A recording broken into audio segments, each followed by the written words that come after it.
سب تو پہلے میں پنجابی دا ایک شعر پیش کرنا. یہ شعر میں اپنی نوجوانی دے زمانے چ لکھیا سی. 3-4 مہینے ہو گئے اس گل نوں.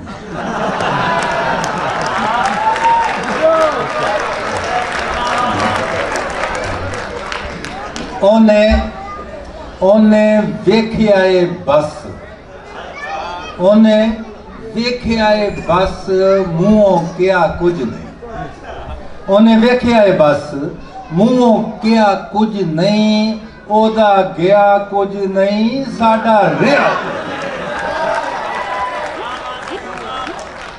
اودا گیا. اور ایک اور کتا جڑا واقعی میں نوجوانی کے زمانے کے نظر سے اس نے مجھے جو کرنٹ مارا ہے, نظر سے اس نے مجھے جو کرنٹ مارا ہے, بہت بلنٹ بہت انٹ شنٹ مارا ہے. سمجھیے ایسے کہ بس جیسے دل کے رکشے کو ٹرک نے پورے کا پورا فرنٹ مارا.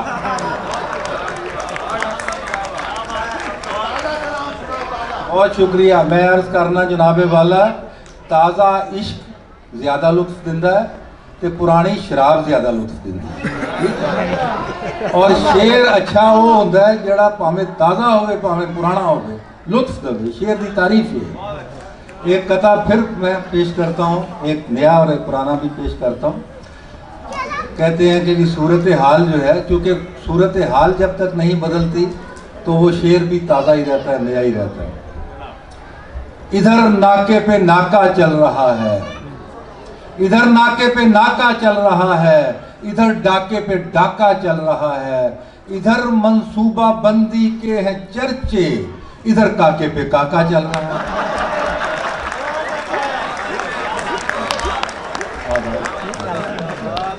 Here heaps of post after post, پڑھے لکھے لوگ بیٹھے ہیں سارے. Here heaps of post after post, there reaps of plunder after plunder. Here claims of family planning and there cries of baby's thunder. جیسے میں نے انگریزی میں پڑھ دیا ہے, میرا تعلق فیصل آباد سے ہے, جسے مزاح اور جگت بازی کے اعتبار سے بہت زرخیز زمین کہا جاتا ہے. تو میں وہاں ایک بچے سے پوچھ رہا تھا گزرتے ہوئے, میں نے کہا کہ وہ انگریزی میں بات کر رہے تھے, تو میں نے اس سے پوچھا کہ انگریزی میں اگر کسی کو کہنا ہو ادھر آؤ تو کیا کہیں گے؟ تو اس نے کہا کہیں گے کہ کم ہیئر. میں نے کہا ٹھیک ہے. اب کہنا ہو کہ ادھر جاؤ تو کیا کہیں گے؟ کہنے لگا میں ادھر سے جا کے کہہ دوں گا کم ہیئر.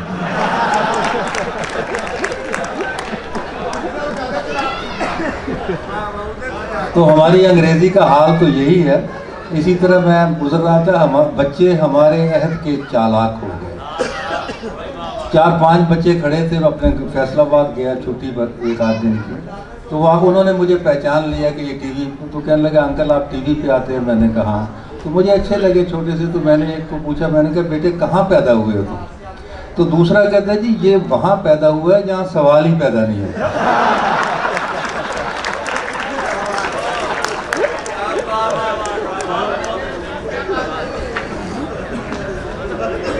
ایک اور قطع دیکھیے. تھینک یو جناب, بہت شکریہ. میرا محبوب بھی ایک ماڈرن سوسائٹی سے ہے.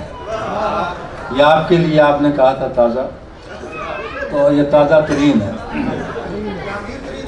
میرا محبوب بھی ایک ماڈرن سوسائٹی سے ہے, سو وہ عشق و محبت کو فقط کنسرن کہتا ہے.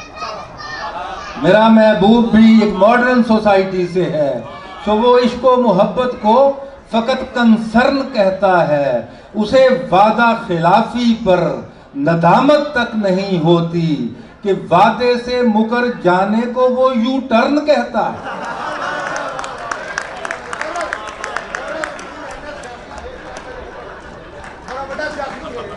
اے غیر سیاسی شعر, سیاسی نہیں ہے, میں اپنے محبوب دی گل کر رہا ہوں, کسی اور دی نہیں.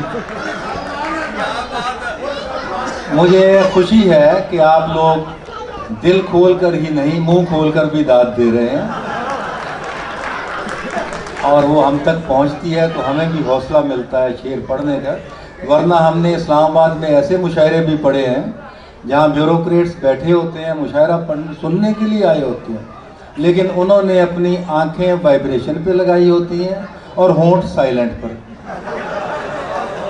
اور مشاعرہ سن رہے ہوتے ہیں. تو آپ دل کھول کر داد دے رہے ہیں, ماشاءاللہ.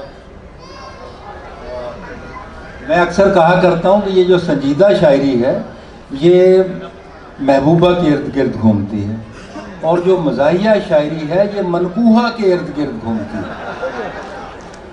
اور ویسے بھی میرا قول ہے کہ میاں بیوی, مزاح نگاروں نے آپ نے دیکھا ہوگا جتنے آئے ہیں سب سے زیادہ میاں بیوی کے موضوع پر شعر پڑے ہوں گے, اس لیے کہ میاں بیوی دنیا کا واحد غیر خونی رشتہ ہے. میاں بیوی دنیا کا واحد غیر خونی رشتہ ہے جس سے تمام خونی رشتے جنم لیتے ہیں.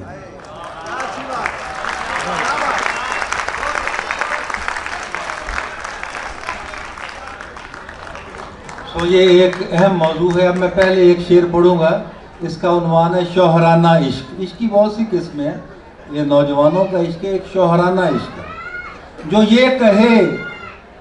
یہ کہے کہ وہ بیوی سے عشق کرتا ہے, جو یہ کہے کہ وہ بیوی سے عشق کرتا ہے تو پوچھ لیجئے اس سے کہ کس کی بیوی سے.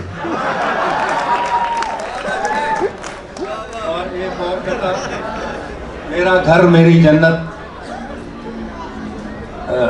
اسی حوالے سے کہ جو کہتی ہے دنیا وہ سچ ہے اے بیگم, جو کہتی ہے دنیا وہ سچ ہے اے بیگم کہ میں تیرے زیر اثر آ گیا. زیر اثر سارے شوہر آئے ہوتے ہیں, مانتا کوئی ہے. جو کہتی ہے دنیا وہ سچ ہے اے بیگم کہ میں تیرے زیر اثر آ گیا ہوں. کہا باس نے جب جہنم میں جاؤ تو دفتر سے سیدھا ہی گھر آ گیا.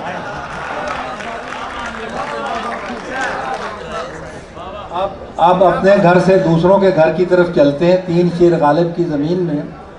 عنوان ہے اس کا ایک شریف آدمی کا اعتراف.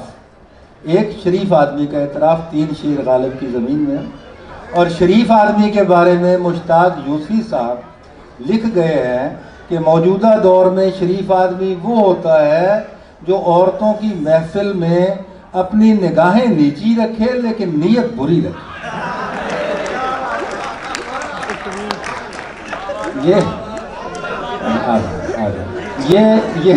یہ اسی شریف آدمی کا اعتراف ہے کہ کبھی چشم و ابرو بہم دیکھتے ہیں, کبھی چشم و ابرو بہم دیکھتے ہیں, کبھی اس کی زلفوں کے خم دیکھتے ہیں. قیامت کے فتنے سے ایک قد آدم پڑوسن کے فتنے کو کم دیکھتے ہیں. اور کہاں دیکھتا ہوگا خود اس کا شوہر اسے جس توجہ سے ہم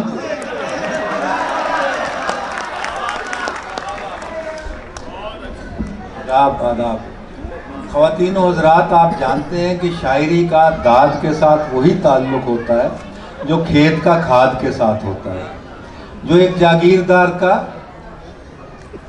جائیداد کے ساتھ ہوتا ہے, جو پاکستان کا امریکی امداد کے ساتھ ہوتا ہے, جو بیوروکریسی کا اسلام آباد کے ساتھ ہوتا ہے, اور جو ہمارے قومی لیڈر کا قومی مفاد کے ساتھ ہوتا ہے. امید ہے آپ سمجھ گئے ہوں گے میں کیا کہہ رہا ہوں. تو ایک کہتا کہ اگر تم بھی بڑوں میں ہو, اسی تناظر میں, اگر تم بھی بڑوں میں ہو تو چھوٹا کس کو کہتے ہیں, اگر تم بھی بڑوں میں ہو تو چھوٹا کس کو کہتے ہیں, بقول خود کھڑے ہو تم تو کھوٹا کس کو کہتے ہیں. زیادہ تو نہیں لیکن مجھے بس اتنا سمجھا دو, اگر تم قومی لیڈر ہو تو لوٹا کس کو کہتے ہیں.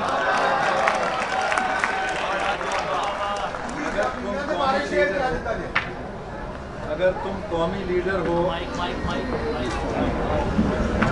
اچھا, اب میں آخر میں پنجابی دی ایک نظم سناواں گا. اس نظم کا عنوان ہے ڈائٹنگ. ڈائٹنگ کر دا مسئلہ ہے, میرا بھی بڑا مسئلہ ہے, بڑی کوشش کری دی ٹھڈ کٹے, کٹدا نہیں.